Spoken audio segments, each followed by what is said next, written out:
Salut à tous, c'est Nico, bienvenue dans Un Mur dans la ville, le podcast qui vous ouvre les yeux sur le handicap visuel. Aujourd'hui, on part sur une interview de Cyril, vous allez voir, j'ai interviewé Cyril pendant le mois d'août, je crois cet été, j'ai pris un peu le temps d'essayer de faire le montage, mais j'espère que ça vous plaira, c'est un peu long, et on a discuté de tout plein de sujets. Aujourd'hui dans le podcast, je reçois Cyril Trochu, donc c'est mon premier invité, qui est lui-même déficient visuel, et on va aborder différents thèmes qu'on développera au fur et à mesure de l'épisode. Donc, Cyril, bonjour. Bon- Donc, est-ce que tu, j'es- ouais. Bonjour. Est-ce que tu peux te présenter en quelques mots qui tu es, ta déficience visuelle, comment elle est apparue dans ta vie, et puis c'est quoi tes centres d'intérêt, ton métier, et voilà ce que tu fais dans la vie de tous les jours. Bonjour, je m'appelle donc Cyril Trochu, je suis né le 23 septembre 1976.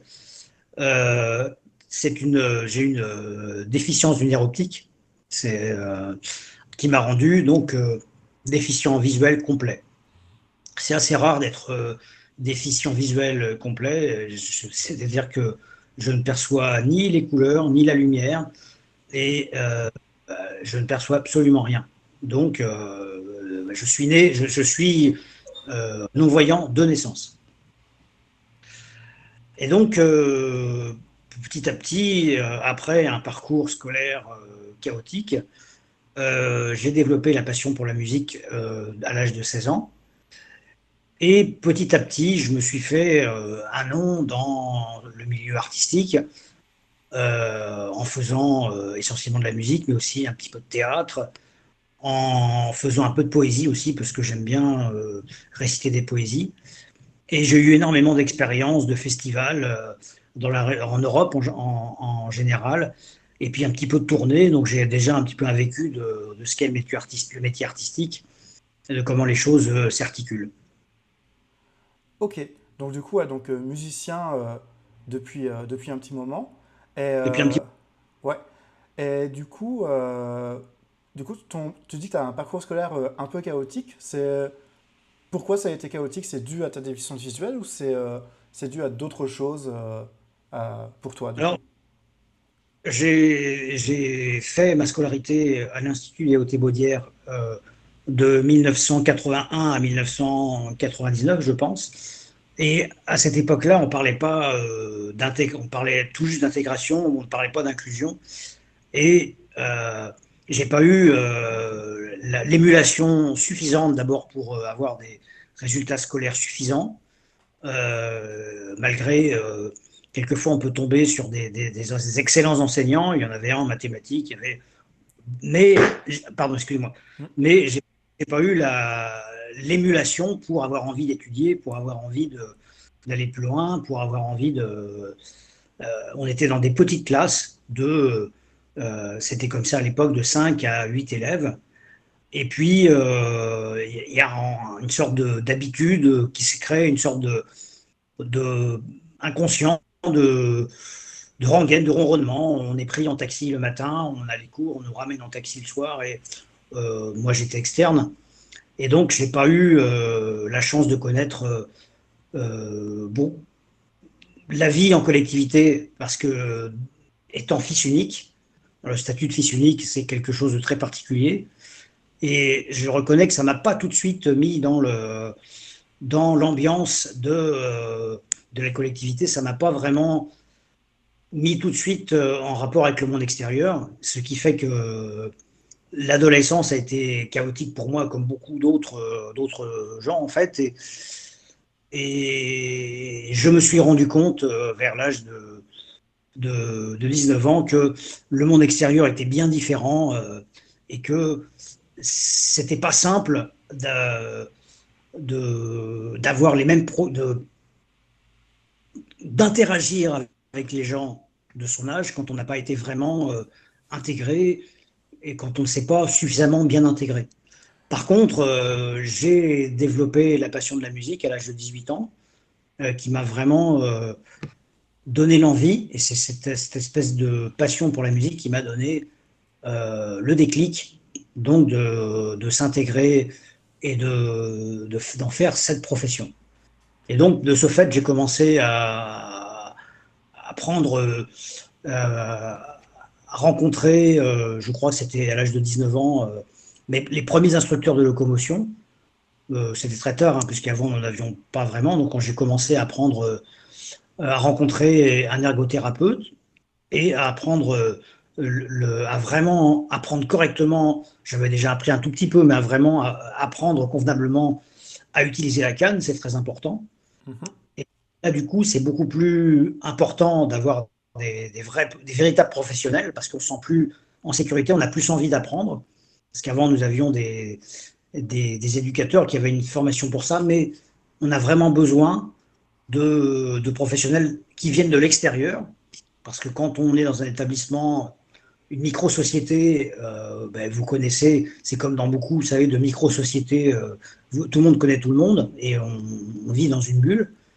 Et à cette époque-là, c'était très important. Il y avait aussi des professeurs de musique qui commençaient à venir de l'extérieur, notamment des bons musiciens. Et c'est très important dans toutes les activités que dans des établissements spécialisés de gens qui viennent de l'extérieur pour impulser autre chose.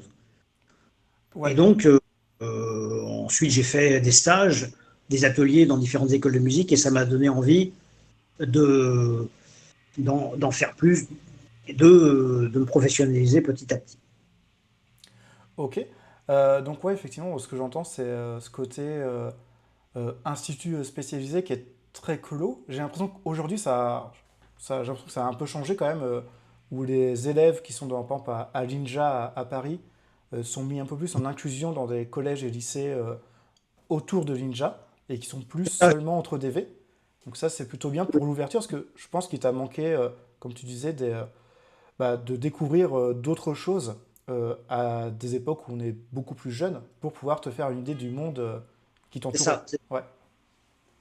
Parce que après, on devient, on est conscient du décalage, on se sent un petit peu décalé à l'adolescence. Après, enfin moi, c'est ce qui s'était passé effectivement, et ça, j'imagine que ça a été le vécu euh, de beaucoup d'autres gens, parce que j'ai un ami, on en a parlé il y a 2 jours d'ailleurs, qui avait exactement le même vécu que moi, qui lui avait fait une formation qui était de développeur en informatique et qui m'a raconté exactement les mêmes choses, donc qui a vécu la même situation, effectivement.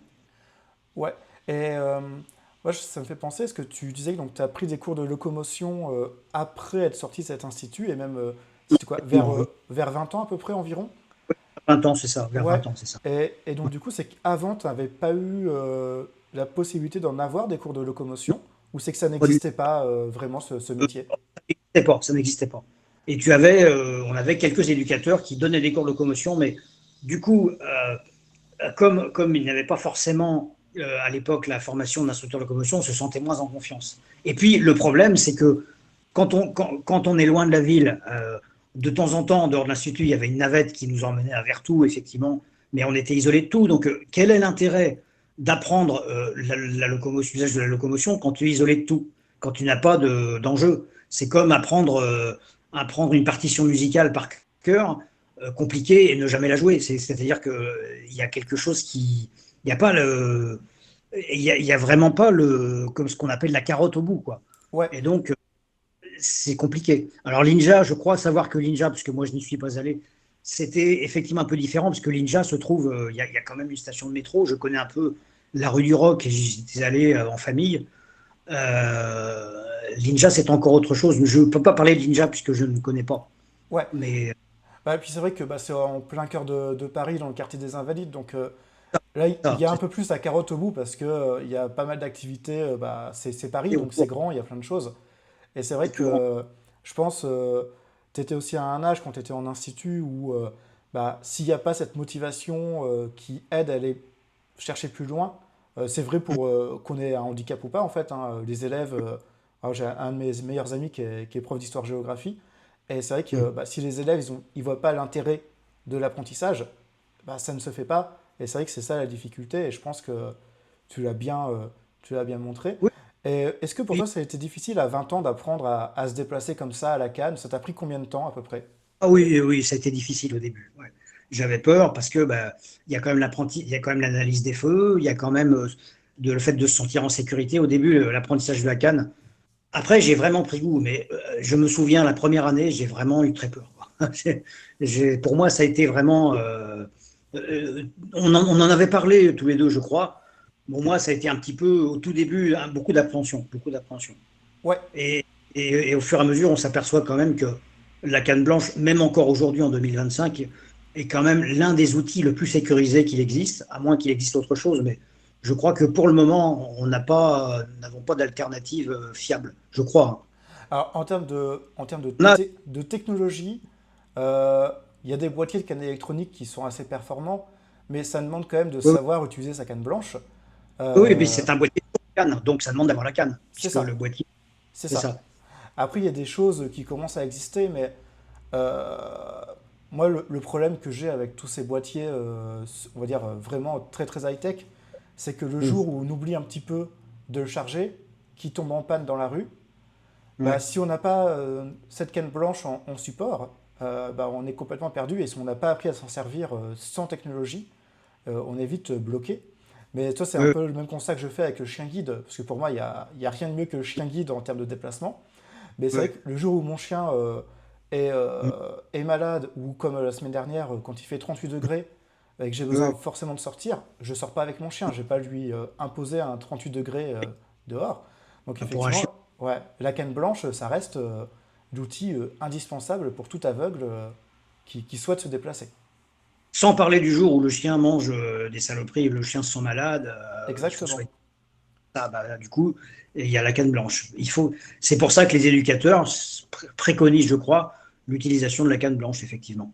Bah, de toute façon, par rapport au chien guide, tu vois, il y a toujours ce côté où si on si on n'a pas des bonnes techniques de locomotion, donc Mm, tu parlais de l'analyse de Carrefour, tout ça, mm, on parle même pas de utiliser sa canne blanche, c'est vraiment ce côté technique de locomotion qu'on met en place pour se repérer dans la rue.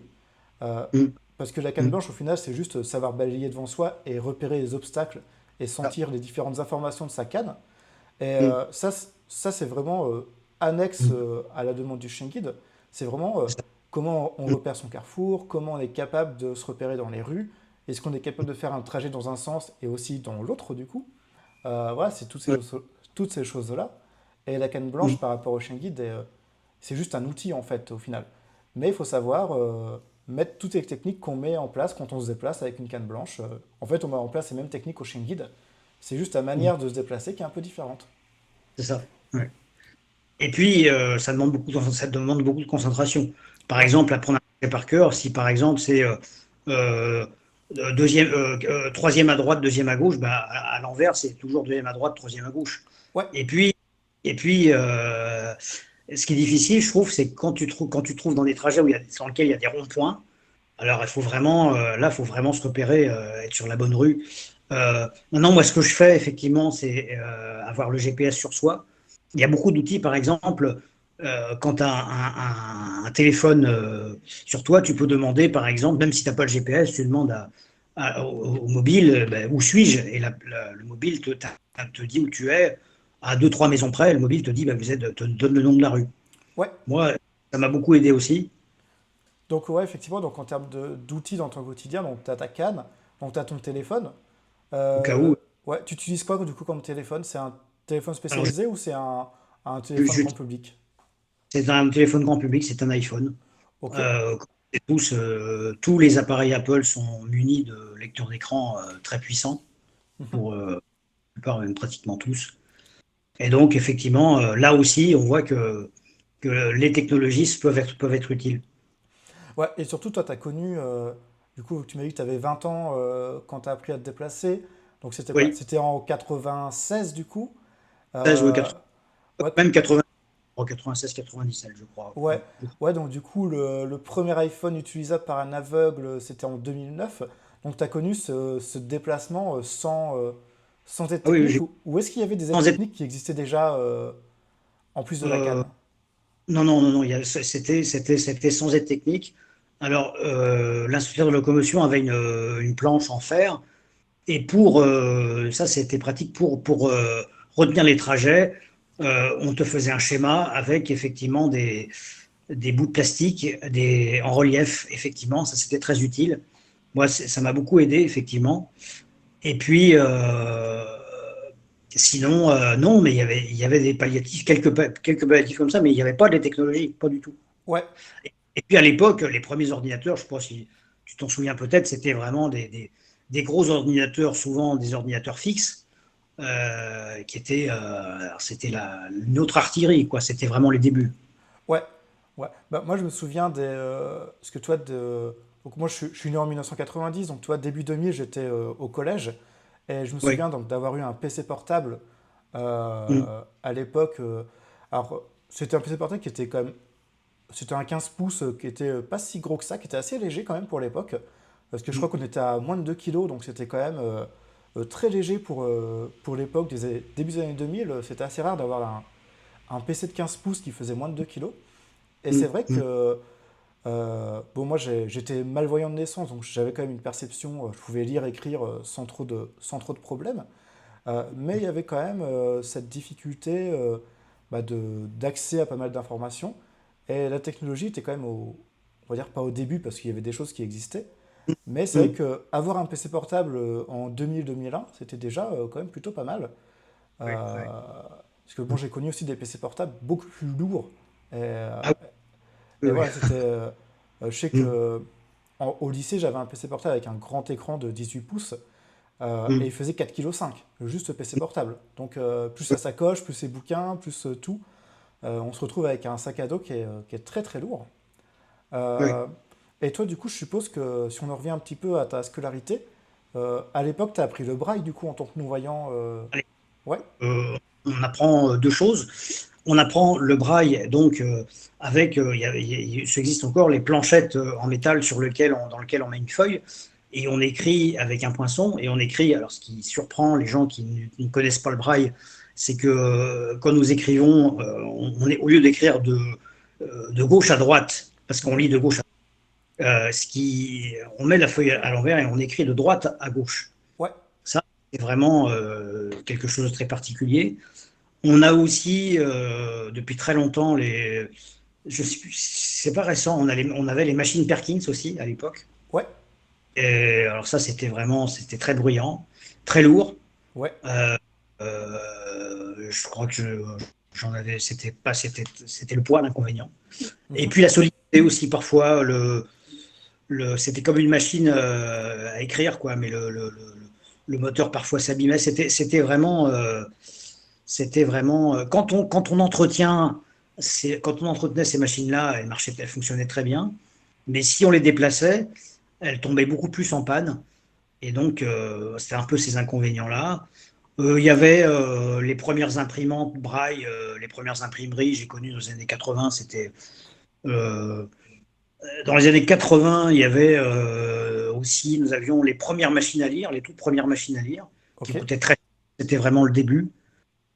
Et puis, moi, j'ai connu, en 91, j'ai appris la dactylo, c'est-à-dire un MS-DOS en écrivant avec des disquettes. ouais, Euh, on a quand même appris le clavier AZERTY. C'est pour ça que je les connais, c'est que ça a commencé à ce moment-là. Et puis, les premiers ordinateurs le premier ordinateur que j'ai eu, moi, si on parle d'informatique, c'était Windows 95.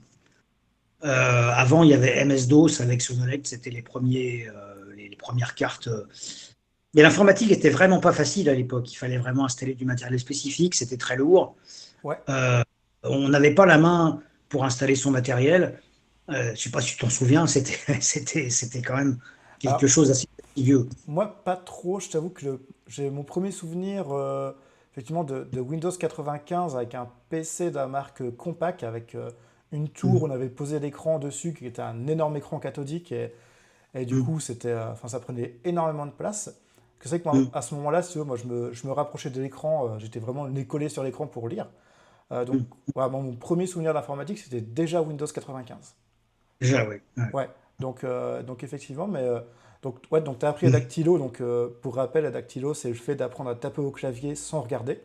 Donc, ça existe mm. depuis que la machine à écrire existe, hein, en fait. Hein, Ah, c'est ça. les Oui. premières secrétaires. ont appris à dactylo pour taper rapidement à la machine à écrire et ça s'est transféré au clavier Mm. d'ordinateur. Donc c'est aussi Mm. pour ça qu'en fait, que souvent, moi, on me demande comment on fait pour utiliser un ordinateur quand on ne voit pas. Bah, déjà, la première chose, c'est de connaître son clavier parfaitement. Et ça, c'est bien de rappeler aussi que même quand on voit, au final, connaître la dactylo, c'est quand même hyper intéressant parce qu'on gagne énormément de temps. On n'a pas besoin Ah, de taper avec juste deux doigts, parce qu'il y a beaucoup de ouais, voyants qui tapent avec des deux index. Et c'est pour ça que ouais, ça c'est dangereux parce que quand on perd la vue, il faut tout réapprendre effectivement.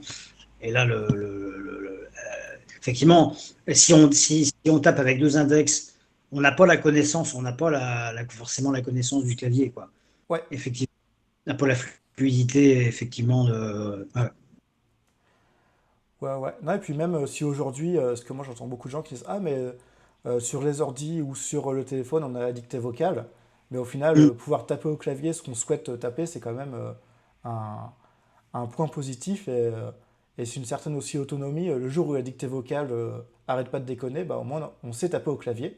Et c'est vrai que ça c'est quand même assez intéressant. Et en parlant du clavier, toi donc ton premier téléphone, par exemple ton premier iPhone, c'était lequel du coup Alors, mon premier iPhone, c'était l'iPhone 6S. D'accord. Et, et je me souviens que quand je l'ai eu en main, j'étais effrayé par le tactile, mais ça n'a pas duré. Ça a duré une journée, une après-midi, puisque je n'avais pas la formation. Je ne savais pas taper le code PIN et je me suis dit comment je vais faire avec cet outil, ça va être effrayant. Et en fait, le tactile, je me suis mis très rapidement. En 2 jours, 3 jours, enfin, plutôt en 3 heures de formation, c'était bon. Ouais. J'ai maîtrisé la chose. J'ai toujours aimé l'informatique, de toute façon, c'est un domaine que j'ai toujours apprécié. Donc, c'est pas le domaine dans lequel j'ai eu le plus de difficultés, Ouais. euh, parce que je m'intéresse, j'aime bien bidouiller, j'aime bien. Voilà, donc, ça n'a pas été trop difficile. Avant, les premiers téléphones, c'est ça qui était intéressant, c'est avant encore, on avait des téléphones qui n'étaient pas vocalisés. Je me souviens de mes premiers téléphones, c'était euh, les téléphones Nokia avec les rabats qui n'avaient pas de lecteur d'écran. Ok. Donc, je me rappelle la galère que c'était c'était en 2003, ça. Je me souviens la galère que c'était quand j'allais à Paris, parce que j'avais un petit studio à Paris, que je recevais les SMS, je ne pouvais pas les lire. Il y a beaucoup de gens qui ont connu ça à l'époque, les premiers SMS, effectivement, quand tu avais un rendez-vous avec des gens, j'ai connu cette anecdote-là. Ouais. Après, très vite, quand même, heureusement, il y a eu les premiers mobiles vocalisés, il y a eu les expériences avec les Nokia. C'est quelque chose, il y a eu les premières revues d'écran sur les téléphones avant l'iPhone. Ouais. C'était Mobile Speak et Talks. Ouais. Donc ça a commencé assez vite. Et puis je crois que le premier iPhone, c'était 2007 ou 2009 par là. Ça, 2007, c'est l'iPhone le tout premier qui sort. Et 2009, avec l'iPhone 3GS, c'est le premier iPhone avec VoiceOver. Avec, je crois que c'était Donc, iOS 3.0 dessus. Donc, moi, donc j'ai commencé en 2017, je crois, avec l'iPhone 6S, donc quelques années après. ouais, Et donc, j'ai pas eu d'appréhension avec le tactile. ouais. Contrairement à beaucoup, j'ai pas rencontré ça a même été assez simple. Ouais, t'as pas eu trop de difficultés. Après, peut-être que donc 2017, t'avais quoi? T'avais 30, 40, 30? 40? Euh, 16, donc oui, 40, Ouais, 2000, oui, 40. 40 ans à peu c'est ça. près. Ouais, donc, et toi, est-ce que tu penses que ton expérience en tant que musicien, où bah, tu utilises quand même beaucoup tes doigts, ça t'a aidé à surmonter ce côté tactile, toucher le téléphone, et est-ce que tu penses que tu C'est as développé une sensibilité justement au niveau de... ça, c'est Ouais, tout à fait possible, tout à fait possible, parce que effectivement, quand on est musicien, on apprend à non seulement savoir entendre la musique, mais aussi connaître son instrument et spatialiser dans l'espace, bien connaître le vocabulaire pour apprendre à être libre. Et donc, effectivement, c'est possible qu'il y ait eu un lien, effectivement, parce qu'on apprend à bien connaître son instrument, à spatialiser, et donc c'est tout à fait possible. Euh, Bien que ça n'a pas un lien direct, mais c'est tout à fait possible. ouais, ok. Et, euh, Et donc, du coup, donc, tu me disais au niveau informatique, téléphonie, tu n'as jamais eu trop de problèmes. Non, Même pour l'apprentissage, par exemple, quand tout ce qui va être lecteur d'écran, t'as pas eu trop de difficultés à apprendre justement tout ce vocabulaire, parce que quand la synthèse vocale nous parle, il y a beaucoup de non. nouveaux mots souvent qui arrivent. Et toi, Ouais. ça a été sur cet apprentissage au fur et à mesure? Oui, oui, oui, ça a été, oui, j'ai même pris beaucoup de plaisir à même aller fouiller dans les lecteurs d'écran. J'aimais beaucoup ça. Je me souviens même, j'ai eu OpenBook, le fameux logiciel, les premiers logiciels de scan sur Windows 95 qui existaient, et j'allais fouiller un peu dans tous les menus, j'allais fouiller partout. Voilà, moi, je suis un peu jusqu'au boutiste, j'aime bien aller fouiller partout, quoi. Ouais, Euh, euh, Pas forcément dans l'inconnu, mais j'aime bien maîtriser à fond les logiciels, quoi. ouais. Bah, après, j'ai envie de dire, des logiciels, une fois qu'il est installé, quand tu découvres, tant que tu fais que parcourir tes menus, il n'y a pas forcément de risque dans les choses que tu entreprends. C'est juste tu vas découvrir un peu. Moi, Ah, j'aime bien dire que la découverte d'un logiciel ou d'une interface, c'est un peu comme la découverte d'une maison ou d'une nouvelle pièce. On va faire un petit peu le tour sans rien ouvrir, on n'ouvre pas de placard, on n'ouvre pas forcément de porte. On fait le ah. tour, on voit ce qu'il y a dedans, et c'est après Mhm. qu'on va commencer à fouiller dans les placards pour savoir ce qu'il y a dedans, et ainsi de suite. Donc c'est vrai que j'aime bien moi, comparer l'informatique avec la locomotion, parce qu'au final, il y a beaucoup de choses qui se ressemblent dans les compétences. Donc, Et dans les deux, il faut de la patience. C'est-à-dire que moi qui manque souvent de patience, notamment avec l'informatique, si je ne trouve pas ce que je veux assez rapidement, c'est un peu le défaut. Ce serait le manque de patience. ouais, Parce qu'on a envie on a envie de tout savoir, de tout connaître, on a une curiosité. Donc, parfois, ça demande du temps, effectivement. Il faut explorer les choses. Et c'est vrai qu'il y a des gens qui, quelquefois, avant même qui laissent tomber, avant d'avoir tout exploré, avant d'avoir exploré les choses, en disant, moi, je n'y arriverai pas. Ça demande l'abnégation, de la patience. Et il y a des gens qui parfois, sont tentés de laisser tomber, de fermer l'établi, laisser tomber les outils, effectivement. ouais. Et est-ce que, on va parler un petit peu au niveau de l'informatique, le sujet qui fâche généralement, c'est souvent Internet. Toi, Oui, tu t'en sors comment sur Internet? Parce qu'il y a un peu de... On y trouve de tout en fait sur Internet, des sites qui sont bien faits, des sites qui sont moins bien faits, des sites ça, totalement inaccessibles. c'est ça. Toi, est-ce que tu arrives à t'en sortir dans les choses que tu as besoin de faire sur Internet? Alors, je trouve que pour ce que je fais, j'arrive à... en fait, tout ce qui est logiciel, souvent des gros GAFAM, par exemple Apple, Google, euh, est accessible en général. Il n'y a pas de difficulté majeure.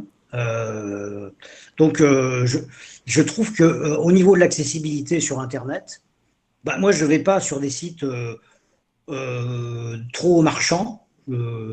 Quand je vais faire des courses, je vais à Intermarché, par exemple, où je vais faire des courses, mais je ne vais pas m'aventurer sur des sites, sur beaucoup de sites marchands, d'autant que maintenant, il y a beaucoup, par exemple, pour la musique, il y a beaucoup de choses qu'on trouve sur l'iTunes Store, par exemple. On a beaucoup, ça devient beaucoup plus facile, par exemple, de s'en procurer.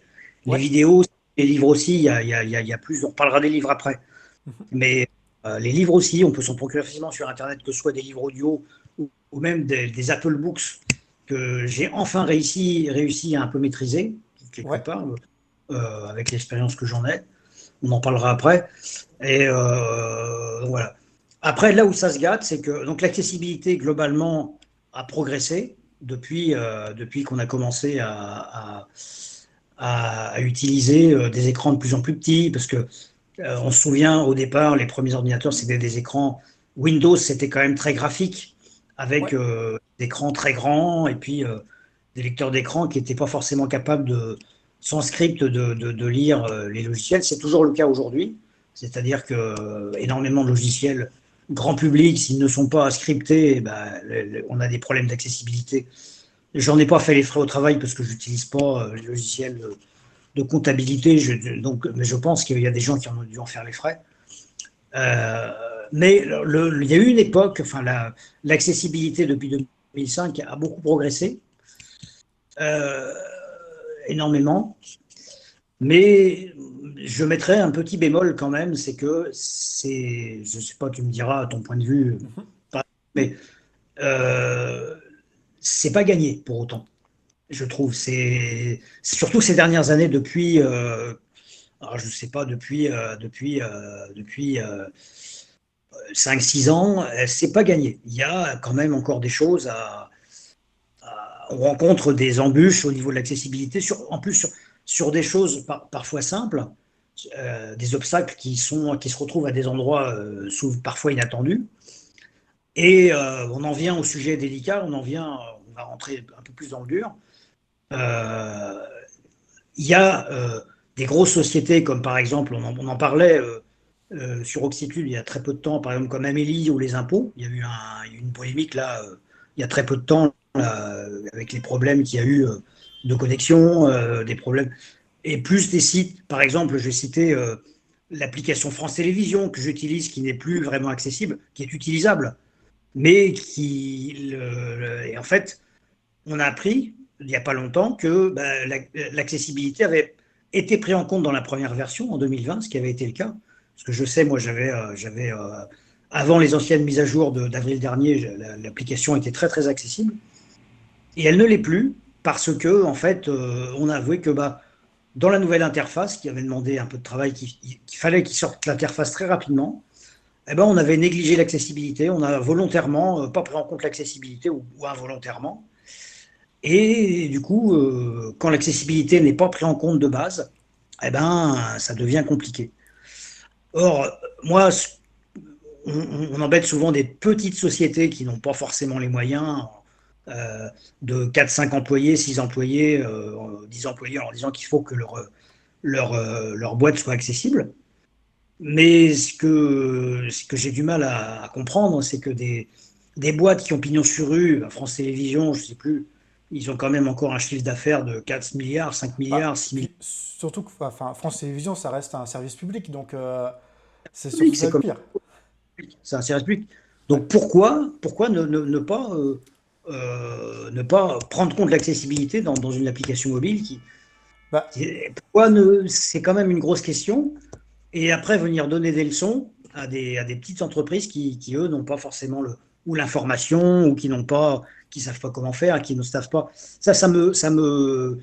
Je comprends pas. C'est vraiment un domaine que j'ai du mal à avoir la réponse à cette question. bah, moi, je pense que malheureusement, encore aujourd'hui, enfin, on a beau parler d'inclusion, de tout ça, c'est que ça va dépendre des chefs de projet sur lesquels on tombe, qui ont à cœur d'avoir l'accessibilité dans leur projet. Et pour moi, enfin, C'est ça. quand on a des lois, bah, il y a la loi de 2005 qui a été en plus remise un peu au goût du jour avec d'autres lois qui parlent du numérique, qui Voilà, il y a eu- c'est bien dit que tous les services publics doivent être accessibles. En tout cas, c'est Hum, marqué dans la loi. Et en fait, le problème, c'est qu'on a plein de personnes bah, qui s'en fichent complètement. c'est Comme ça. tu dis, qui sortent, ils veulent mettre une mise à jour d'application parce qu'on a travaillé beaucoup sur l'interface, sur le visuel. Mais au final, euh, moi qui suis aussi développeur, euh, je sais que quand on fait bien les choses dès le départ, l'accessibilité numérique, ça coûte pas beaucoup plus cher. C'est juste que Non. au départ, il faut développer beaucoup plus, faut faire attention à ce qu'on fait, faut développer proprement. Voilà, c'est clairement Ouais, c'est ça. c'est ce qu'on dit souvent. Et quand Hum, on fait des choses propres, de base, il y a énormément de choses qui sont bien faites. Il faut hum, éviter d'utiliser des technologies qui datent d'il y a 20 ans et se mettre un peu au goût du jour. Aujourd'hui, il y a hum, énormément ce qu'on appelle des frameworks ou des API qui intègrent des options d'accessibilité. Tu disais hum, très bien tout à l'heure, Google, hum, Apple font pas mal de choses. Il y a une technologie qui permet de développer à la fois sur Android et sur iPhone, qui est faite par Google. Et dans hum, de la technologie qui s'appelle Flutter, qu'ils utilisent eux, euh, hum, on peut intégrer l'accessibilité très facilement dedans. hum, Google, ils font des fiches pratiques sur tout ça. Donc clairement, c'est aux développeurs et aux chefs de projet et à tous ceux qui gèrent ces appels d'offres auprès d'entreprises de mettre l'accessibilité dans l'appel d'offres dès le départ. Et c'est important, ça pour moi, je pense, de le mettre. Et effectivement, hum. c'est une hérésie que des services publics, de base, ne mettent pas l'accessibilité au cœur des projets. C'est ça. C'est un peu comme C'est ça. si, bah, enfin, je donne un exemple, mais on construit un bâtiment qui fait, je sais pas, Hum, 8 étages. on dit, une fois que c'est fini de construire, on fait, ah bah merde, on n'a pas mis d'ascenseur, alors que c'est Oui, obligatoire. et aussi, ouais, ouais, C'est ça. la même chose en fait. On est vraiment dans le même système. Après, bien sûr que ça coûtera plus cher. Il faut casser une grosse partie du bâtiment pour mettre en place l'accessibilité. Alors que si Mm, ça avait été fait dès le départ, il n'y a mm, aucun problème. Ça ne coûte pas plus cher qu'un produit sans accessibilité. Et ça, c'est juste qu'il y a certaines entreprises, je pense, qui font leur beurre sur le fait de dire ah bah vous voulez de l'accessibilité, bah, c'est 10 000 balles de plus. Alors qu'en vrai, oui, ça, c'est pas censé être beaucoup plus cher. Ça peut prendre plus de temps, parce mm, qu'effectivement, les images, les logos, il faut vérifier que tous les labels soient bien mis, que tout soit OK avec un lecteur d'écran, avec d'autres types de logiciels d'accessibilité. mm, Mais effectivement, toi, pour moi, ça n'a pas lieu d'être de se poser la question est-ce qu'on fait accessible ou pas. C'est bien sûr qu'on fait accessible. ça, Voilà, et ça. Mm. c'est normal. Je crois que justement sur Ruxitude, à un moment donné, il parlait de l'application de carte vitale qui va servir à dématérialiser les cartes vitales, qui Ah oui, sont oui, alors ça, qui n'étaient pas accessibles non plus. Enfin, à un moment donné, c'est vraiment. En fait, je pense qu'on nous prend pour des sous-citoyens, tu vois. On n'est pas des vrais citoyens français, on est en dessous. Et puis en fait, bah, si on n'existait pas, ça serait carrément mieux pour la société. Franchement, des fois, je le sens comme ça. Et oui, oui. c'est dommage, mais si on prend. Euh, Bah, par exemple, aller voter, c'est pareil. Tu vois, quand tu vas voter, il n'y a rien qui est prévu quand tu es déficient visuel. Les Mm, gens me disent ah ben attendez, quand on est au premier tour des élections présidentielles, que tu as 15 candidats, on dit bah voilà, je vous donne vos 15 petits papiers. Je fais non, non, mais moi mm, vous allez me donner que celui que je veux. Et après ils vont dire oui, oui, mais le secret du vote. Je fais mais en fait je m'en fiche, vous savez pas comment je m'appelle, je prends le papier, je le mets dans l'enveloppe, c'est bon oui, quoi. Il n'y a pas besoin de faire tout un secret. Et puis ça, bah s'il y a mm, 15 personnes pour mm, qui voter, voilà, mm, c'est pas un mm. souci. Après, il y en a qui vont dire, bah, vous pouvez recevoir chez vous les petits papiers, tout ça, mais des fois, on les reçoit pas. Donc, Mm. euh, donc voilà, c'est vrai que c'est pas facile tous les jours, en fait, cette accessibilité. Et pour Non, non, non, autant, c'est nécessaire que ça soit bien fait. Et, c'est nécessaire. hmm, Sans parler de la sous-représentation des personnes handicapées dans la politique. Alors, ça, c'est un autre sujet, mais ouais, ça découle un peu. Alors, on a eu, j'habite en Loire-Atlantique, on a eu Mathieu Anneau, qui était non-voyant, qui était élu, qui a été, je crois, évincé il y a peu. Il y a eu Samuel Landier, mais il n'y en a pas beaucoup. Alors, peut-être dans d'autres villes, il y a eu Gilbert Montagnier à un moment donné, mais il y a une sous-représentation de tout handicap confondu, je pense, dans la politique, ouais, euh, lié à un problème d'ascenseur social, lié pour des raisons différentes, pour des raisons diverses, mais oui, oui, il y a encore une sous-représentation. ouais, tout à fait. Et du coup, si on en revient un petit peu à Et toi, moi, je, à ton parcours, mais t'inquiète, on n'a pas forcément beaucoup dérivé. Je trouve que c'est intéressant d'échanger sur cette notion d'accessibilité et puis bah, de représentation du handicap dans nos mm, sociétés. Toi, donc, tu mm. disais, donc, donc, tu es musicien et tu joues du coup plutôt de quel instrument, du coup, comme ça pour faire un petit côté musique aussi. Piano, clavier, accordéon. Et donc, j'ai utilisé l'informatique musicale, pas beaucoup. J'ai Ouais, utilisé ça à un moment donné. C'était un autre pendant quelques temps, très peu. Mais aujourd'hui, on a la possibilité d'enregistrer dans des très bons studios. Donc, on l'a fait il n'y a pas si longtemps. On a été enregistré dans un studio équipé de matériel très ancien, vintage, de matériel. Tous les instruments possibles et imaginables, les guitares, les claviers, les batteries, on a l'impression que c'était on rentrait dans un musée, quoi. C'était un musée d'instruments. Du coup, on a pu utiliser énormément d'instruments, les ondes Martenot, par exemple. Et quand on a des ingé-sons qui sont très professionnels, on peut, à des prix relativement abordables, enfin, le prix d'un studio, ça coûte toujours très cher, mais on peut s'en sortir. Je préfère enregistrer dans des studios d'enregistrement avec des gens qui sont des professionnels que s'enregistrer soi-même. C'est un petit peu galère encore aujourd'hui, ouais, mais on a des gens qui sont quand même compétents dans le domaine et suffisamment maintenant. Parce qu'aujourd'hui, on peut avoir vous savez, aujourd'hui, on peut avoir, enfin, on se tutoie, ouais, on peut ouais, avoir son home studio chez soi. ouais. Aujourd'hui, quel musicien n'en a pas un beaucoup de musiciens que je connais en ont un, mais on peut très bien s'en passer aujourd'hui. Voilà. Ouais, puis c'est vrai que moi Alors, j'ai. Oui, pardon. J'ai déjà regardé, tu vois, un petit peu aussi moi par rapport au podcast, à l'enregistrement, tout le matériel déjà qu'il faut. Et au niveau des pièces de sa Mm. maison, déjà Mm. que moi je me rends compte que des fois il y a des pièces qui sont faites pour pouvoir enregistrer, d'autres pas du tout, d'autres il y a énormément d'écho. Là je sais Ouais. qu'aujourd'hui malheureusement je suis dans une pièce avec un peu d'écho, et donc l'enregistrement peut en pâtir un peu. Mais Mm. c'est vrai qu'on peut réussir à se faire un home studio très intéressant avec peu de moyens. Ça, c'est vrai qu'aujourd'hui, on a cette facilité. Mais Ouais. voilà, des, Mm. des vrais ingé sons qui ont une acoustique de pièce qui est vraiment parfaite pour la musique, je pense qu'il y a besoin Ouais. d'une meilleure acoustique que juste enregistrer la voix. Ça. Euh, mais voilà, c'est vraiment important. Et puis c'est vrai que derrière, on a accès à des professionnels qui vont savoir arranger aussi les Ouais. sons et qui vont pouvoir faire une belle qualité de mix derrière, quoi. Ouais, qui ont une compétence aussi. Ouais, Ouais. Mm. Ça aussi, c'est un métier, c'est un véritable métier. Ingé son, donc voilà. Après, il y a certaines difficultés qui sont liées. Je vais rentrer là aussi dans le dur parfois, dans des métiers qui sont liés à la mobilité. ouais. Le fait de ne pas pouvoir conduire, ça c'est une réalité. Il y a un musicien non-voyant qui faisait du bal qui m'a dit ça, qui m'avait dit ça aussi, qui habitait dans le sud de la France. Il m'avait dit c'est la seule chose, c'est que comme on ne conduit pas, il faut s'arranger autrement, il faut trouver des solutions. Et c'est le seul point effectivement, le seul point difficile. Travailler sur des visuels, par exemple, c'est la seule chose que je peux pas faire.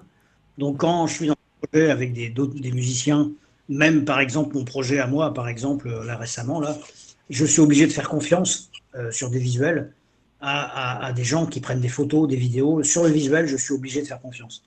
Ouais.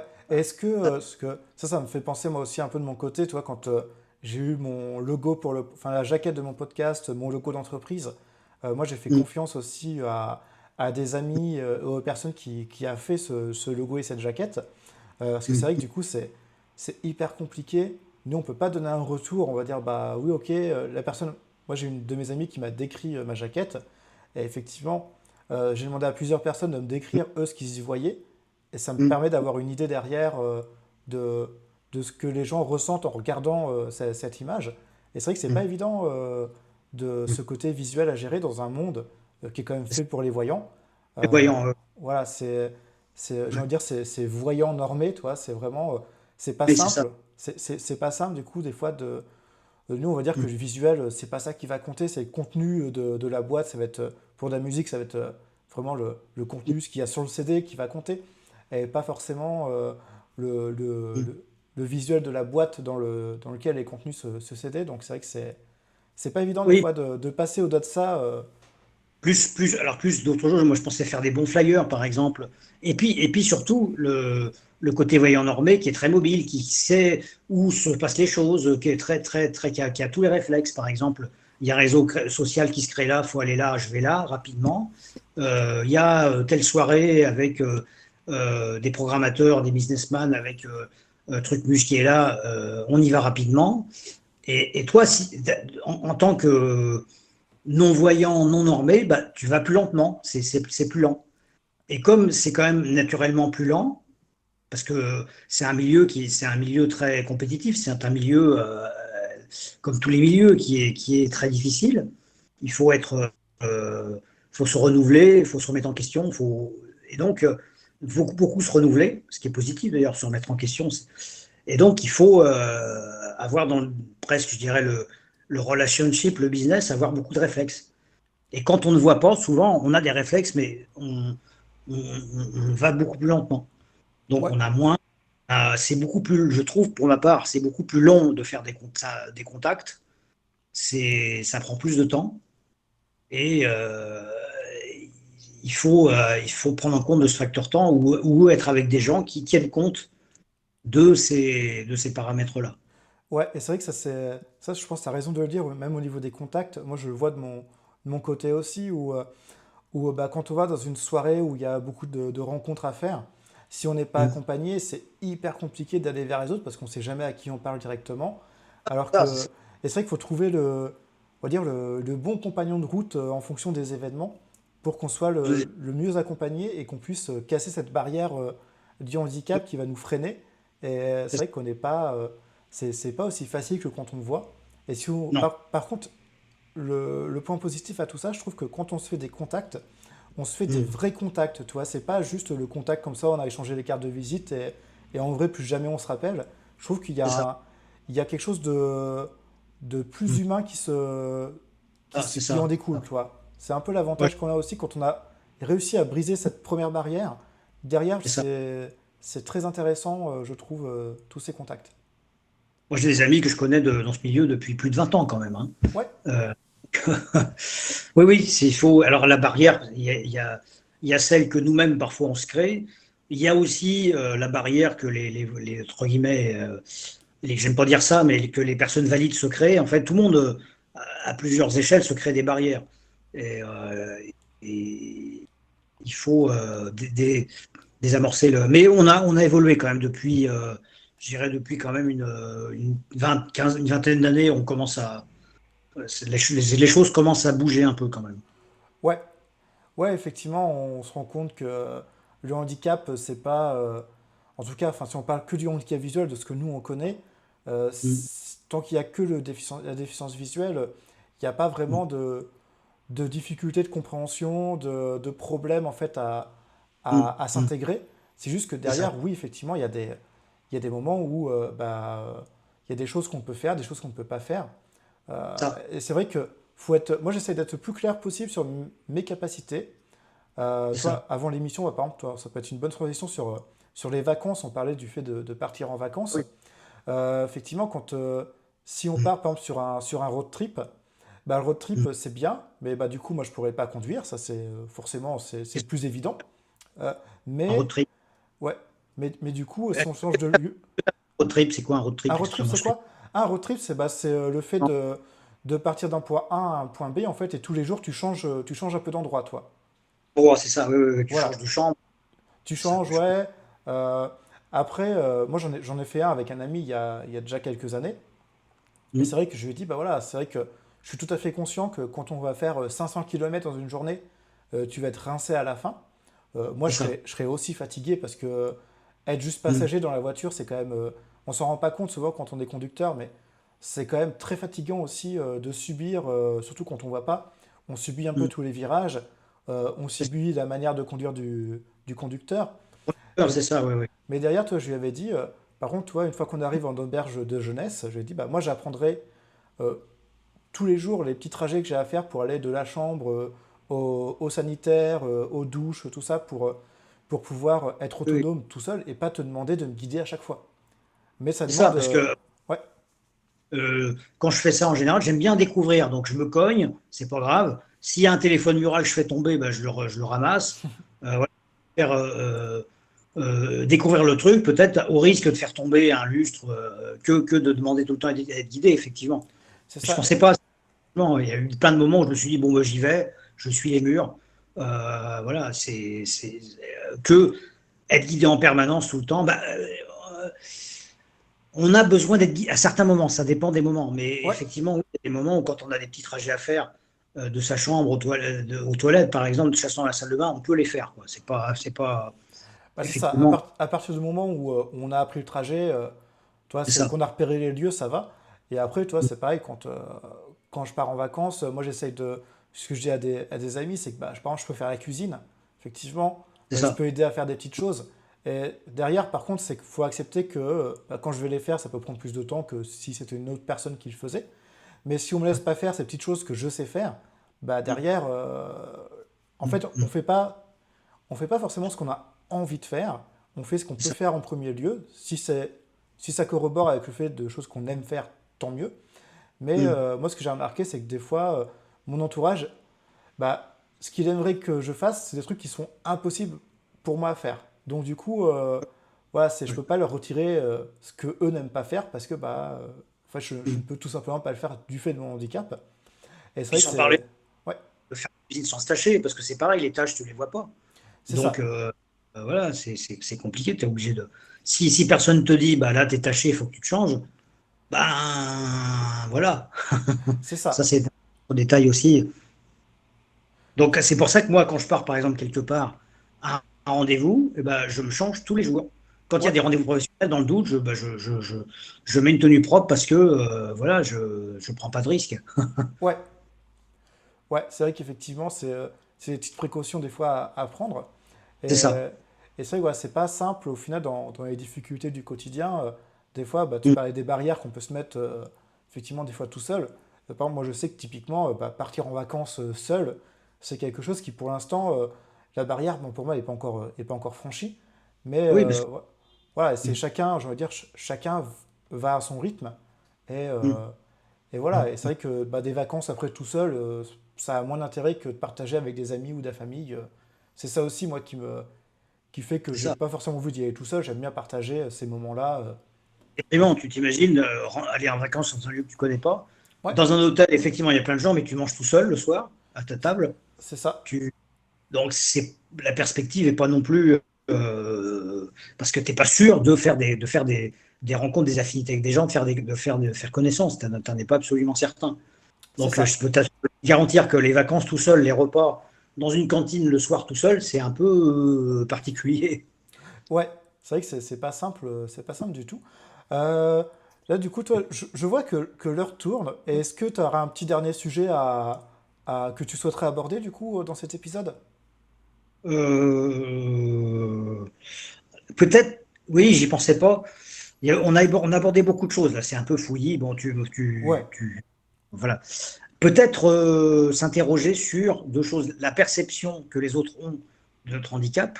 ouais, Et, euh, alors c'est complètement idiot comme remarque, mais la perception que nous on aurait des non-voyants si on voyait. Par exemple, si moi j'avais vu, si moi j'avais eu l'usage de la vue, comment je percevrais les personnes aveugles, comment je les percevrais. ouais, Euh, Parce qu'il y a des gens qui se sont posé la question. J'avais vu une émission, un gars qui avait perdu la vue, qui se posait la question. Avant, je voyais. Par exemple, dans le groupe d'aviron dans lequel j'étais, il y a un monsieur en fauteuil roulant, le fils d'un musicien que je connais d'ailleurs, je ne pourrais pas donner son nom, mais il me dit, euh, je suis devenu invalide, c'était un accident, et avant mon accident, quand je voyais des gens qui sont en handicap, j'étais un peu con, j'avais des réflexes un peu cons. Et il dit, c'est cet accident qui m'a fait mûrir, quoi. ouais. C'est vrai qu'effectivement, c'est des questions assez intéressantes à se poser. Euh, c'est vrai que en fait, déjà, la première partie, c'est bon, moi, comment j'imaginais, toi, un non-voyant avant, effectivement, c'est très compliqué de s'imaginer le fait de ne pas voir. Alors déjà, en plus, ça fait peur souvent. Enfin, moi, c'est ce que je constate, toi, t'as souvent la question de est-ce qu'il faut mieux être sourd ou aveugle, toi. Oui, Et, oui, euh, oui. et moi, à chaque fois, maintenant, autant avant, je me serais dit, la réponse aurait été plutôt sourd. Parce que toi, tu vois le monde, ça peut être plus facile de s'y déplacer, de faire pas mal de choses. Par contre, la communication, parce qu'on est quand même je veux dire qu'on est des animaux un peu sociaux quand même, hein. On a besoin Non. de contact, on a besoin de discuter, on a besoin de parler, d'écouter. Et Mm, retirer ça, c'est difficile, alors que quand on est aveugle, on garde cette communication, on perd une mm. perception visuelle de l'environnement. Mais au final, toi aujourd'hui, si je dois choisir, je préfère être aveugle, hein, parce que je connais ce handicap, beaucoup plus Ouais, simple à gérer. Alors que c'est vrai que sourd, ça serait très très difficile. Et voilà. hmm, Tu perçois les vibrations, je crois. bah, T'entends pas, tu distingues pas les sons, mais tu perçois que les je vibrations. Ouais. je pense qu'on ne se rend pas compte, mais pour moi, il y a autant de handicap auditif que de handicap visuel. C'est Toi, ça. il n'y a aucun sourd qui n'est vraiment pareil, je pense. Toi, c'est pas juste ce qu'on s'imagine souvent. Tu as ça dans la perception des gens. Non-voyant, c'est tu vois du noir. Tu vois, c'est noir. Sauf qu'au Tu final, vois, si je te demande si je te demande ce que tu vois toi, vu que tu n'as jamais vu, tu sais même pas ce bah, que c'est le noir en fait. Toi, c'est. non, mais parce que le noir, ça symbolise l'angoisse, le vide. Ouais, Si tu as des gens effectivement qui ont peur du vide, bah, on a peur du noir, on a peur du. Sans parler de ce que tu disais aussi dans tes épisodes, la peur viscérale de tomber dans les escaliers. ouais. Des gens, parce que tomber dans les escaliers, ça peut être je connais l'ami d'un musicien qui est mort un jour à 50 ans il est tombé la tête en bas des marches. Ouais. Et donc, il n'a pas de handicap du tout. C'est pourtant un accident qui lui est arrivé. Il a glissé Mhm. et en tombant en bas des marches, il est décédé. Ouais.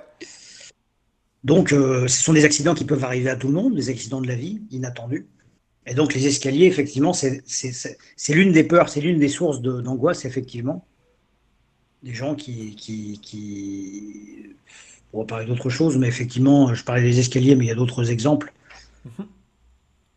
Euh, une fois, j'étais allé, il y a de nombreux exemples où les gens sont un petit peu dérangés. Une fois, j'étais allé tout seul dans un bar, un lieu public, un bar qui s'appelle La Perle. Mhm. Et allé, je crois, en Uber cette fois-ci, et j'arrive dans le café, et il y a une dame, une institutrice d'un certain âge qui me dit, mais qu'est-ce que tu fais ici? Tu tu n'as rien à faire. D'habitude, tu viens pas. Pourquoi tu viens là? Alors, mais j'explique, je lui dis, bah, je viens boire un verre comme n'importe qui, comme tout un chacun. Elle me dit, oui, mais c'est compliqué, machin. Mais elle me dit, t'es pas venu avec Proxitane? Parce que souvent, c'est le cliché des handicapés qui viennent avec le groupe. Ouais, Euh, le, et je dis, bah non, je suis venu boire un verre. Et je lui ai demandé pourquoi elle avait cette réaction-là.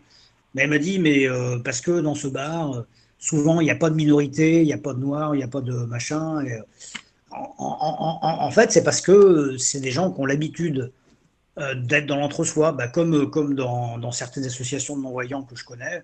C'est exactement pareil, on fait de l'entre-soi. Donc, on garde ses habitudes, c'est ce qui nous rassure, quoi. On garde comment on appelle tout ce qui acquis, on reste un peu sur nos acquis. ouais. Effectivement, il y a ce côté, comme tu dis, de l'entre-soi qui est un Qui thème est encore qu'on pourrait développer pendant, je pense, des longues minutes si on le souhaitait. la Parce que sclérose, la sclérose, une sorte de sclérose française. Ouais, enfin, ouais, ouais. mais je suis pas sûr que ce soit qu'en France, mais c'est vrai que ça fait moins peur d'aller vers des gens qui nous ressemblent que des gens Ah, différents. Alors qu'au final, la ah, richesse, elle est dans nos différences et pas dans la ressemblance. Et, oui. et clairement, ouais, je pense que c'est ça, c'est aller vers les autres. Souvent, ça fait peur et les gens Mm, ont peur de ce qu'ils ne connaissent pas. Donc, c'est ça. des fois, c'est assez dommage. Et Oui.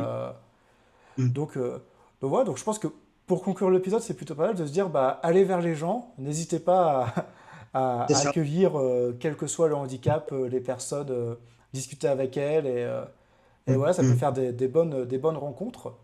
Donc, bah, du coup, il va me rester juste à te remercier pour cet échange. Et Oui. puis, donc, si tu as dit, donc tu étais musicien, il y a des endroits où on peut écouter, ce que tu fais? Oui, oui, je suis en train de préparer prochainement, courant du mois d'août, ma chaîne YouTube dans laquelle on peut rassembler tous les éléments. Donc, vous pourrez voir ma chaîne YouTube. Ok, Euh, voilà, ce sera prêt à partir de mi-août, je pense. d'accord. Ok, donc, alors, je pense que l'épisode, Et un exemple, ouais, c'est tout à fait cool. ouais. Et du coup, la chaîne, elle portera ton nom, c'est ça? Ça, la chaîne portera mon nom, oui. Ouais. Ok. Bah, Projets qui sont sur des chaînes YouTube différentes, mais j'ai envie de rassembler un peu tout ça, voilà, pour que les gens puissent. Sinon, il y a des SoundCloud, il y a beaucoup de liens sur Google. J'ai beaucoup de vidéos YouTube, beaucoup de choses, mais je pense que faire sa chaîne YouTube, ça permet de rassembler ce qui est essentiel. ouais, ça, je pense que tu as tout à fait raison. Bah, moi, ce que je ferais, c'est que quand tu me enfin, de toute façon, on restera un peu en contact et tu pourras me Oui, c'est passer ça, le lien de ta chaîne YouTube que je pourrai intégrer que tu peux intégrer. dans les sources du podcast. Comme ça, les gens, ils auront juste à aller voir dessus pour trouver ce que tu fais. Donc voilà, donc bah écoute, je pense qu'on peut conclure sur ça pour cet épisode. Ça fait déjà une bonne heure qu'on enregistre, sans que ça paraisse, ça, Oui, ça tourne. vite, hein. Le temps passe vite, donc je pense que ça Oui, fera, ça fera, bah écoute, peut-être 2 épisodes de 30 minutes, ça permettra aux gens de, c'est ça. de faire une écoute un peu coupée, ou sinon un seul épisode aussi, les gens pourront mettre pause quand ils en ont marre et puis reprendre un peu plus tard. Oui, Ça, il n'y c'est a ça. pas trop de soucis. Eh ben écoute, je te dis à bientôt. À bientôt. Merci de nous avoir écoutés, Cyril et moi, jusqu'ici. C'était vraiment ma première interview. C'était pas forcément évident comme petit exercice à faire, mais j'espère que ça vous a plu. Si c'est le cas, n'hésitez pas à le partager, à commenter, à mettre des étoiles sur les différentes plateformes d'écoute. Je suis aussi disponible sur YouTube, donc n'hésitez pas. Si vous voulez participer à un des épisodes comme Cyril, eh bien envoyez-moi un email à l'adresse nicolas@unmirodanslaville.fr et on verra ce qu'on peut faire ensemble. Sur ce, je vous dis à la prochaine dans Un Miro dans la ville.